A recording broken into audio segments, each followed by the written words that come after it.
నమస్తే, welcome to our channel. నేను మిషాల్ని.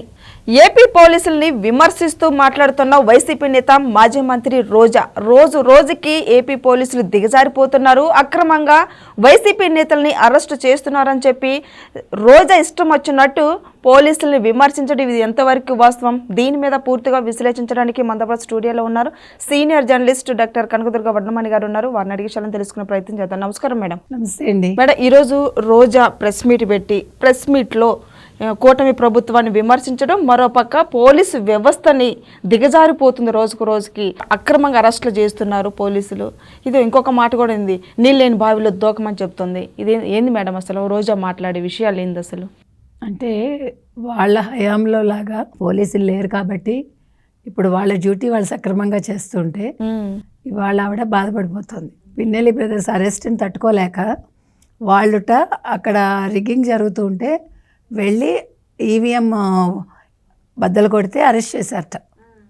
ఆవిడ చెప్తోంది మొత్తానికి బద్దలు కొట్టారనేది అందరూ ఒప్పుకుంటున్నారు. సో ఇవాళ పిన్నెల్లి బ్రదర్స్కి కోర్టు చెప్పిందిట, వాళ్ళకి బెడ్ ఇవ్వండి, ఏవో సౌకర్యాలు ఇవ్వమని చెప్పిందిట. అవి ఇవ్వట్లేదుట. ఎవరు మాట్లాడుతున్నారు? రోజా మాట్లాడుతోంది. పోలీసులు వాళ్ళ డ్యూటీ వాళ్ళు సక్రమంగా చేస్తుంటే ఈ పోలీసులు పసుపు చొక్కాలు వేసుకుని పనిచేస్తున్నారని అంటోంది. ఇవాళ దీని మీద కేసు పెట్టచ్చు, యాక్చువల్లీ. ఎందుకంటే ఒక వ్యవస్థని ఆవిడ అవహేళన చేసింది. ఒక పోలీస్ వ్యవస్థని, ఒక కేంద్ర ప్రభుత్వానికి సంబంధించిన దాన్ని ఆవిడ అవహేళన చేశారు కాబట్టి ఖచ్చితంగా కేసు పెట్టచ్చు. అయితే ఇవాళ రోజా మాట్లాడిన దాంట్లో ఆవిడ ఎంతసేపు గత ప్రభుత్వ హయాంలో జగన్మోహన్ రెడ్డి ఏదో ఉద్ధరించేశాడు అన్నీ ఆవిడ చెప్పుకుంటూ వచ్చింది. పీపీపీ మోడల్లో మెడికల్ కాలేజెస్ కట్టి పేదలకి మీరు విద్యను దూరం చేస్తున్నారు. తర్వాత ముఖ్యంగా ఆవిడ భోగాపురం ఎయిర్పోర్ట్ గురించి మాట్లాడిందండి. దాని మీద మీకు కొంచెం 2 పాయింట్స్ వినిపిస్తాను. ఏంటంటే ఇప్పుడు గతంలోట ఇదంతా కూడా ఆయన చేసిందేట. ఎవరు? జగన్మోహన్ రెడ్డి తీసుకొచ్చిందే భోగాపురం ఎయిర్పోర్ట్. ఆవిడ మర్చిపోయింది ఏంటంటే విమానాశ్రయం ఎందుకని ఆ రోజేమో ఎగతాళి చేశాడు జగన్మోహన్ రెడ్డి. తర్వాత ప్రతిపక్షంలో ఉన్నప్పుడేమో భూములు కూడా ఇవ్వద్దని చెప్పాడు రైతులకి. 500 ఎకరాలు వెనక్కి తీసేసుకున్నాడు. ఓకే, అనుమతులు, భూసేకరణ, శంకుస్థాపన అన్నీ కూడా టీడీపీ హయాంలో జరిగాయి. అయితే ఈ జగన్ వచ్చాక అవన్నీ వదిలేసి ఇందాక నేను చెప్పినట్టుగా 500 ఎకరాలు వెనక్కి తీసేసుకున్నారు. ఇంకా కాంట్రాక్ట్ సంస్థ జిఎంఆర్ కూడా బెదిరించారు వాళ్ళు. తర్వాత ఎన్నికల ముందు మాత్రం మళ్ళీ హడావుడిగా శంకుస్థాపన చేశారు. ఇప్పుడు భోగాపురం నేనే తీసుకొచ్చాను, నా వల్లే వచ్చింది అని చెప్పి ఆయన తన పత్రికలో రాయించుకుంటున్నాడు. పైగా చంద్రబాబుని తిడుతున్నాడు. అయితే అంతకుముందు ఆయన ఏమన్నాడంటే ఎర్ర బస్సు కూడా రాని చోటికి ఎయిర్ బస్ ఎలా వస్తుంది ఎందుకని ఆయన ఆ రోజు గేల్ చేశాడు. తర్వాత భూములు ఇవ్వద్దని చెప్పాడని ఇందాక చెప్పుకున్నాం మనం. తర్వాత మేము వస్తే భూములన్నీ వెనక్కి ఇచ్చేస్తామని చెప్పాడు. తర్వాత విశాఖలో ఒక విమానాశ్రయం ఉండగా 45 కిలోమీటర్ల దూరంలో ఇంకో విమానాశ్రయం ఎందుకు అని అడిగాడు. ఇవాళ నేనే కట్టాను అని చెప్తున్నాడు. సో ఇవాళ ఆవిడ మాట్లాడుతోంది ఎవరు? రోజా గారు. మళ్ళా అంటుంది అవినీతి, అక్రమాలు, తర్వాత అక్రమ మద్యం ఏర్లే పారుతోంది. ఆవిడంటే వాళ్ళ హయాంలో ఏవైతే చేశారో అవి చెప్తోంది ఆవిడ. ఇవాళ టీటీడీ గురించి మాట్లాడలేదు. మొన్న మీరు చూస్తే కనుకైతే వైకుంఠ ఏకాదశికి అద్భుతంగా ఏర్పాట్లు జరిగాయి. వాళ్ళు చాలా కుతంత్రాలు చేద్దామని చూశారు, కానీ ఎక్కడ ఏది జరగలేదు. అసలు అవి చూసి ఎక్కడెక్కడి నుంచో వచ్చిన భక్తులు కూడా చాలా మెచ్చుకున్నారు. రోజాను కూడా చాలా టీవీ వాళ్ళు అడిగారు, ఏంటండి ఎలా ఉన్నాయి ఏర్పాట్లు అంటే ఆవిడ బయట ఇవ్వలేదు, కానీ బాగున్నాయి అంటే వెళ్ళిపోయింది. అంటే ఇంకా మొహం చెల్లలేదు. అలాంటి మనిషి వాళ్ళు మాట్లాడుతోంది, పోలీసులను తిడుతోంది. ఈ రోజున పోలీసులు స్పందిస్తారు మేడం? రేపు ఈ రోజు రోజా స్పందిస్తారు, కొంచెం వెయిట్ చేస్తే స్పందిస్తారు. ఎందుకంటే ఇవాళ ఆవిడ వచ్చింది ఏంటంటే జగన్మోహన్ రెడ్డి చెప్పుంటాడు మాట్లాడమని, లేకపోతే సజ్జలు చెప్పుంటాడు, అందుకే వచ్చింది ఆవిడ. పైగా మేము వస్తాం, మళ్ళీ మీ సంగతి తేలుస్తాం, మళ్ళీ అదే చెప్తోంది.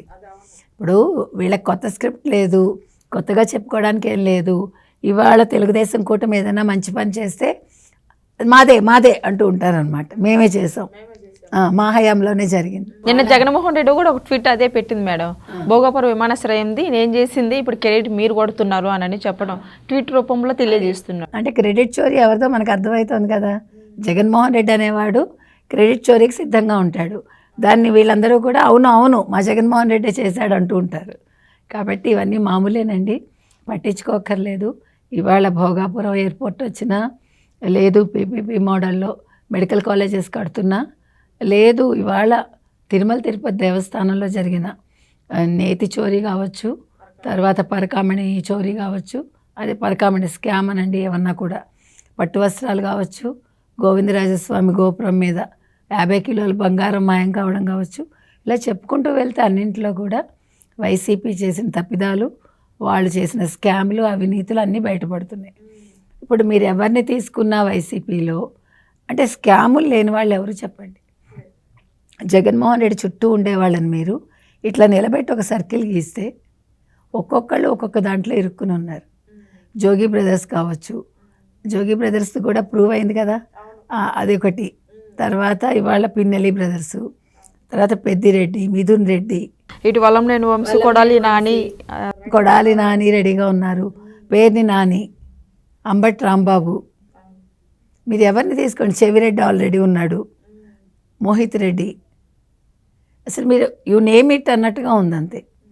సో జగన్మోహన్ రెడ్డి చుట్టూ ఉన్న వాళ్ళందరూ ఇరుక్కుని ఉన్నారు. జగన్మోహన్ రెడ్డి ఇంకా వాళ్ళని ఆడిస్తున్నాడు, చూసారా మీరు? ఇప్పుడు తోలుబొమ్మల ఆట ఆడించేవాడు దారాలు ఇలా పట్టుకుని ఆడిస్తూ ఉంటాడు కదా. ఇవాళ జగన్మోహన్ రెడ్డి వీళ్ళందరినీ తోలుబొమ్మల్లాగా ఆడిస్తున్నాడు. వీళ్ళందరూ కూడా చిలక పలుకులు పలుకుతున్నారు, కానీ వాళ్ళకి ఇంకా వాస్తవాలు అర్థం కావట్లేదు. ఈ చిలక పలుకులన్నీ రేపొద్దున ఉండవు, జైల్లో ఊచలు లెక్క పెట్టాలని. ఇంకా వాళ్ళ అమాయకులు అనుకోవాలో లేదు ఇంకా ఆశలో ఉన్నారో అత్యాశలో ఉన్నారో, మళ్ళా జగన్మోహన్ రెడ్డి వస్తాడు 2.0 2029 జగన్ ముఖ్యమంత్రి, మేమే మంత్రులం అని అనుకుంటూ ఆ భ్రమలో జగన్మోహన్ రెడ్డి వాగమన్నవన్నీ వాగుతున్నారు, చెప్పమన్న అబద్ధాలన్నీ చెప్తున్నారు. మిగతావన్నీ మీకు తెలుసు. అంబటి రాంబాబు, రజనీ సైలెంట్ అయిపోయారు. ఎందుకు పార్టీ మారుతున్నారని వార్త అయితే వస్తుంది, అందుకే సైలెంట్ అయిపోయారని. అంటే వైసీపీలో మాట్లాడట్లేదని. ఇప్పుడు రోజా వచ్చింది, మొన్నటి వరకు సైలెంట్గా ఉండి ఇప్పుడు ఎవరు మాట్లాడట్లేదని రోజా వచ్చి ఇప్పుడు మాట్లాడుతుంది మీడియా ముందుకు వచ్చి. ఇటు పేర్ని నాని నిన్న మాట్లాడుతున్నాడు, మెడికల్ కాలేజీల గురించి మాట్లాడుతున్నాడు పేర్ని నాని. ఏమంటే ఎప్పుడో జరిగిపోయిందని ఇంకా మళ్ళీ అవే పట్టుకుని అంటే గబ్బిలాలు వేలాడతాయి చూడండి, అట్లా వేలాడుతున్నారు వీళ్ళు. అంటే ఇంకా వాళ్ళు చెప్పుకోవటానికి ఏం లేదు, వాళ్ళ హయాంలో ఏం చేశారు అనేదానికి అక్కడ దాఖలాలు లేవు. మీకు చరిత్రలో కొన్ని పుటలు పోతాయన్నమాట. అట్లాగా చెదలు పట్టిన చరిత్ర ఏదైనా ఉంది అంటే 2019-24 మధ్యకాలం అండి. అక్కడ వాళ్ళు చేసింది ఏమీ లేదు, అన్ని అరాచకాలు, అన్యాయాలు, అక్రమాలు, దోపిడీలు. కాబట్టి 2019-24 మధ్య మేము ఇవి చేసాము అని వాళ్ళు ఇవాళ ఘంటాపదంగా చెప్పుకోలేక కూటమి ఏ మంచి పని చేసినా ఇది మాదే అని ఎండార్స్ చేసుకోవడానికి ప్రయత్నిస్తున్నారు అంతే. లాస్ట్ రోజా వ్యాఖ్యల్ని మరి పోలీసుల గురించి మీరు ఏం చెప్తారు? మరి పోలీసులు వెంటనే వాళ్ళు స్పందించాలి, రోజా మీద చర్యలు తీసుకోవాలని అయితే మనం చెప్తాం. Thank you madam.